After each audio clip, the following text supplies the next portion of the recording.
থাকিছিল। চিন্টুৰ দেউতাকে বহুত মদ খাইছিল আৰু মদ খাই আহি কল্পনা আৰু চিন্টুক বহুত মাৰপিট কৰিছিল। এদিন সাগৰে মদ খাই ঘৰলৈ আহিছিল। তেতিয়াই কল্পনাই তাক ক'লে, আপোনাৰ বাৰু ল'ৰা ছোৱালী কেইটা আৰু মোলৈনো বেয়া নালাগেনে সদায় সদায় যে মদ খোপা খাই আহে?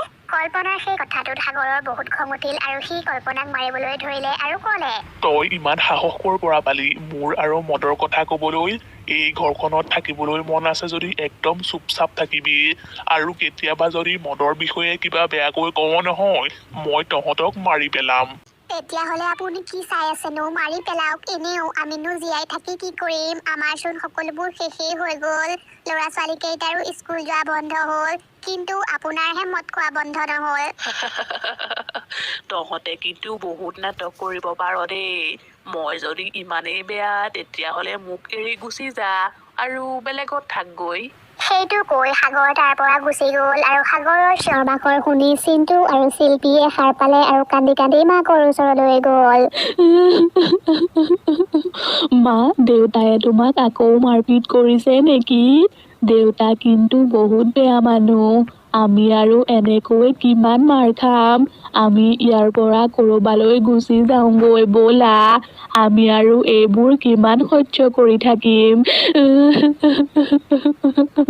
চিন্টুৰ কথাখিনি শুনি মাকে বহুত ভয় খালে আৰু চিন্টুক ক'লে, চিন্টু এনেকৈ ক'ব নাপায়, তেওঁ যেনেকুৱাই নহওক কিয় তেওঁ তোমালোকৰ দেউতা হয়। সেইটো কৈ কল্পনাই দুয়োটা ল'ৰা ছোৱালীক সাবতি ধৰিলে। কিন্তু চিন্টুৱে কথাবোৰ ভাবি ভাবি তাৰ ৰাতি টোপনিয়ে নাহিল আৰু ৰাতিপুৱা হোৱাৰ লগে লগে সি নদীখনৰ কাষৰ সেই গছজোপাৰ ওচৰলৈ গ'ল যিজোপা গছত চোৰেলজনী থাকে, আৰু সি সেই গছজোপাৰ তলতে বহি ল'লে।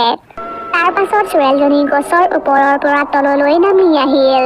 ঐ ল'ৰা, তই কোন হয় আৰু ইয়ালৈ কিয় আহিছ? তই নাজান নেকি মই কোন হয়? মই জানো আপুনি চোৰেল হয় আৰু আপুনি মানুহবোৰক মাৰি পেলায়। তাৰ মানে তই মোৰ কথা জান? মোলৈ তোৰ ভয় লগা নাই নেকি? আপুনি এনেকৈ কিয় হাঁহিছে? তাৰ মানে আপুনি মোৰ অৱস্থাটো দেখি এনেকৈ হাঁহিছে। হ'ব আপুনিও মোক হাঁহক। সকলোৱেতো মোক হাঁহেই, আপুনিও হাঁহক এতিয়া মোক। চিন্টুৱে তেনেকৈ কোৱাত চোৰেলজনী চিন্তাত পৰিল আৰু তাৰ পাছত তাই ক'লে, তোমাৰ কিবা অসুবিধা হৈ আছে নেকি? কিবা যদি হৈছে মোক কোৱা, কিজানি মই তোমাক সহায় কৰিব পাৰোৱেই। তাৰ পাছত চিন্টুৱে চোৰেলজনীক সকলোবোৰ কথা ক'লে। কথাবোৰ শুনাৰ পাছত চোৰেলজনীৰ বহুত খং উঠিল। তোমাৰ দেউতা সঁচাকৈয়ে এজন বেয়া মানুহ। ল'ৰা ছোৱালী আৰু পত্নীক এনেকুৱা কৰিবলৈ বেয়া নালাগেনে? মই তোমাৰ দেউতাক নিশ্চয় শিক্ষা দিম। দেউতাই অকণমান হ'লেও শিক্ষা পাব লাগে, কিন্তু মই এইবোৰ কেনেকৈ কৰিম কাৰণ মইতো বহুত সৰু হৈ আছো। চিন্টু, তুমি একো চিন্তা নকৰিবা, মই আছো নহয়। তুমি এতিয়া ঘৰলৈ যোৱা, মই কিবা এটা ব্যৱস্থা কৰিম। সেইটো কৈ চোৰেলজনীয়ে চিন্টুক ঘৰলৈ পঠিয়াই দিলে আৰু চিন্টু যোৱাৰ পাছত ইমান মৰম লগা ল'ৰাটোক দেউতাকে ইমান মাৰপিট কৰি থাকে, ইয়াক মই মজা দিম।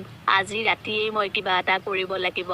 সিফালে সাগৰে ৰাতি আকৌ মদ খাই ঘৰলৈ আহিল আৰু কল্পনাক মাৰিবলৈ ধৰিলে। সাগৰে কল্পনাক মাৰি থাকোতেই চোৰেলজনী তালৈ অদৃশ্য ৰূপত আহিলে আৰু সাগৰক ঠেলা মাৰি পেলাই দিলে। আই ঐ, মোৰ কঁকালটো ভাঙিল যেনেই পাওঁ। ঐ, মোক বাৰু কোনে ঠেলা মাৰি পেলাই দিলি? সেই কথাটোত কল্পনাৰ হাঁহি উঠি গ'ল আৰু তাই ক'লে, আপোনাক কোনেও ঠেলা মাৰি পেলোৱা নাই, আপুনি মদৰ নিচাতেই লুটি খাই পৰিল। সেই কথাটোত সাগৰৰ খং উঠিল আৰু সি আকৌ কল্পনাক মাৰিবলৈ হাতখন আগবঢ়ালে। ঐ, মই পৰি পেলাই দুখ পাইছো আৰু তই হাঁহিছ? তোক মই এতিয়াই শিক্ষা দি আছো। সাগৰ যেতিয়াই কল্পনাৰ ফালে আগবাঢ়ি গ'ল তেতিয়াই চোৰেলজনীয়ে সাগৰক ঠেলা মাৰি পেলাই দিলে আৰু এইবাৰ সাগৰ অচেতন হৈ গ'ল। চিঞৰ বাখৰ শুনি চিন্টু বাহিৰলৈ ওলাই আহিল আৰু বাহিৰৰ পৰিৱেশ দেখি সি বহুত ফূৰ্তি পালে। খুব ভাল লাগিছে, খুব ভাল লাগিছে। খুব ভাল লাগিছে, খুব ভাল লাগিছে। চোৰেলজনী অদৃশ্য ৰূপৰ পৰা ওলাই আহিল আৰু চোৰেলজনীক দেখি কল্পনায়ে বহুত ভয় খালে আৰু চিন্টুক ধৰি ল'লে। এই চোৰেলজনী ইয়ালৈ কেনেকৈ আহিল? চিন্টু, তুমি মোৰ ওচৰলৈ আহা। মা, তুমি এওঁলৈ ভয় নকৰিবা, এওঁ চোৰেলকুৰি হয়।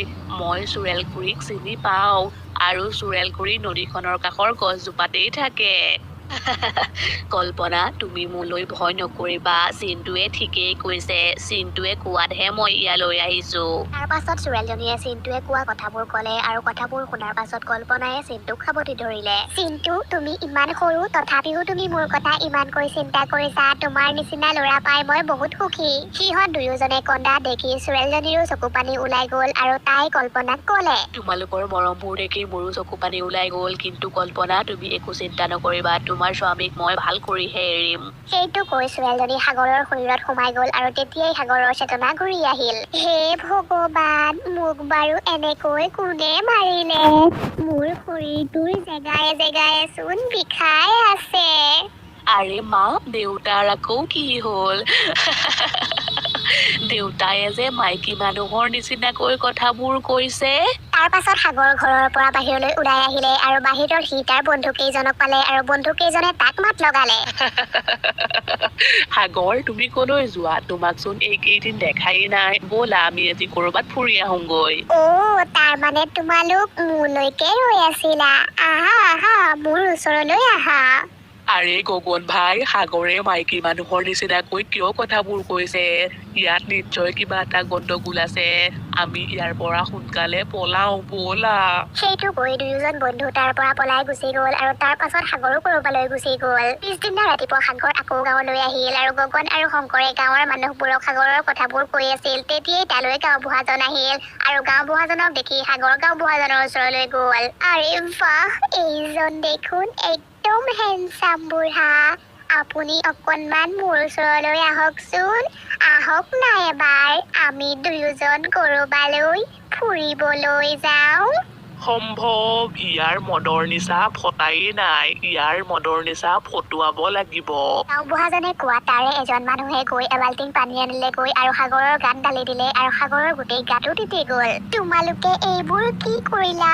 মোৰ ইমান ধুনীয়া শৰীৰটোত পানী ঢালি দিলা। তোমালোকৰ কিন্তু পাপ লাগিব। তেতিয়াই শংকৰে ক'লে, গাঁওবুঢ়া দাইটি মোৰ এনেকুৱা লাগিছে ইয়াৰ গাত চোৰেলৰ ছায়া আছে সেইবাবে ই এনেকুৱা কৰি আছে আমি সোনকালে গাঁৱৰ পূজাৰীজনক মাতি আনোগৈ ব'লক তাৰ পাছত গাঁৱৰ কেইজনমান মানুহে গৈ পূজাৰীজনক মাতি আনিলেগৈ আৰু তেওঁক সকলোবোৰ কথা ক'লে। কথাবোৰ শুনাৰ পাছত পূজাৰীজনে ক'লে, মোৰ এনেকুৱা লাগিছে এয়া চোৰেলৰ কাম হয় আপোনালোকে এটা কাম কৰক সাগৰক এডাল ৰছীৰে বান্ধি দিয়ক তাৰ পাছত গাঁৱৰ মানুহবোৰে সাগৰক বান্ধি দিলে আৰু পূজাৰীজন ধ্যানত বহিল আৰু কিছু সময়ৰ পাছতে চোৰেলজনী সাগৰৰ শৰীৰৰ পৰা বাহিৰলৈ ওলাই আহিল। ঐ চোৰেল তই ইয়ালৈ কিয় আহিছ আৰু সাগৰৰ শৰীৰত সোমাই কিয় দিগদাৰ কৰি আছ ক সোনকালে এই বদমাছটোৱে মদ খাই আহি তাৰ পত্নী আৰু ল'ৰা ছোৱালীকেইটাক মাৰপিট কৰিছিল সেইবাবে মই তাক শিক্ষা দিবলৈ তাৰ শৰীৰত সোমাইছিলো চোৰেল ইয়ালৈতো তই আহিলি কিন্তু ইয়াৰ পৰা তই যাব নোৱাৰিবি মই তোক ভস্ম কৰি পেলাম তেতিয়াই তালৈ কল্পনা আৰু চিন্টু আহিল আৰু পূজাৰীজনক ৰখালেহি। ৰ'ব বাবা, আপুনি এই ভাল চোৰেলজনীক একো নকৰিব। এই চোৰেলজনীয়ে আমাক সহায়হে কৰিছে কিন্তু মোৰ মানুহজনৰ কি হ'ব?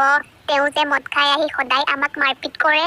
কল্পনাৰ কথাখিনি শুনি গাঁৱৰ মানুহবোৰ আৰু পূজাৰীজন ৰৈ গ'ল। তেতিয়াই সাগৰৰ চেতনা ঘূৰি আহিল আৰু সি দুখ মনেৰে ক'লে, কল্পনা তুমি মোক ক্ষমা কৰি দিয়া মই বহুত ডাঙৰ ভুল কৰি পেলালো তোমাক আৰু ল'ৰা ছোৱালী কেইটাক মই বহুত বেয়া ব্যৱহাৰ কৰিলো মই আজিৰে পৰা আৰু কেতিয়াও মদ নাখাওঁ মোৰ কামটো সম্পূৰ্ণ হ'ল মই এতিয়া ইয়াৰ পৰা যাব পাৰো চোৰেল খুৰী আপুনি নাযাব আপুনি আমাৰ